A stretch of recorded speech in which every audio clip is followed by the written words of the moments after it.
Here we are looking at MDIN. I do not believe I've ever done this one before, but have been getting quite a few requests in it and pulling it up. Still a good looking chart. The main questions I've been getting is this chart toast? And the broad answer to that is no, it's still fine. But I should justify what I mean by that.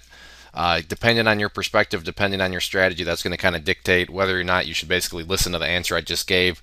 For example, if you are a day trader and you bought here or you bought here for a quick scalp or something like that, then this chart isn't looking too good for you. Now, if you're a longer term swing trader or something where you care about the overall chart, then things are still fine. And the reason for that is as long as the price remains above the overall moving averages, particularly the 50-day simple moving average. I mean, nobody wants to see it drop all the way back down to triple zeros down here at the 200-day.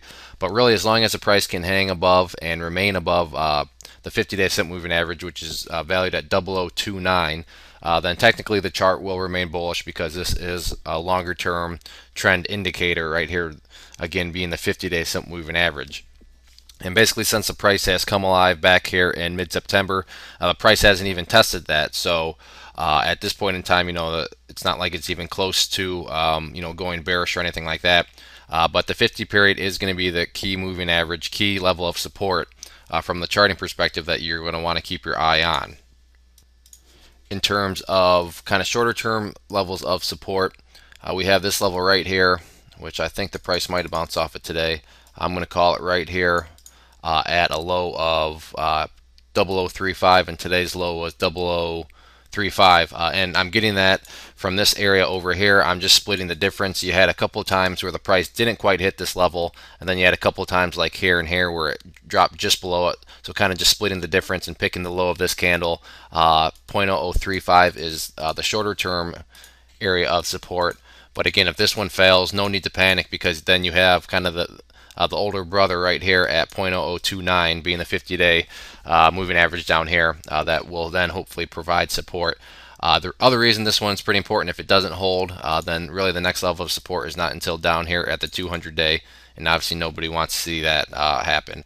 In terms of resistance levels, the first resistance level that you're going to want to try to get above on any sort of bounce is going to be based right off of this area here. We'll call it 0051. This is being derived from, you can see all these previous highs over here.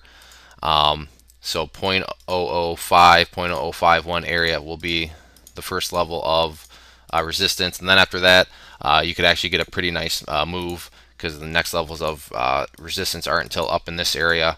So from 005 all the way up to the 007s to 008s would be a nice little move when you're looking at the percentages. But overall, the chart remains in an uptrend. It's still fine assuming you're a longer term trader, and it's still fine depending on where you bought as a day trader. If you bought somewhere right around here for a day trader, then you could be in the perfect spot for a bounce. But if you bought up here or up here, then yeah, you should probably be out by now. So really kind of comes down to what is your personal strategy. But from the overall perspective, as long as it remains above that purple line, the 50-day simple moving average, then the bulls are in control. If there are any other questions on the chart, please let me know. If not, I'd encourage you to check out bullwarriorstocks.com. If you go there and sign up for the free newsletter, you'll be sent a free ebook. And with your newsletter subscription, you'll get chart setups, trade ideas, educational pieces, all sorts of things, from big boards down to penny stocks. So there's a good variety, something for everybody. It is all free. We've been making some good money together on our alerts. So I'd encourage you to go to the website, sign up, and see what it's all about. One more time, this was MDIN. Thanks for listening.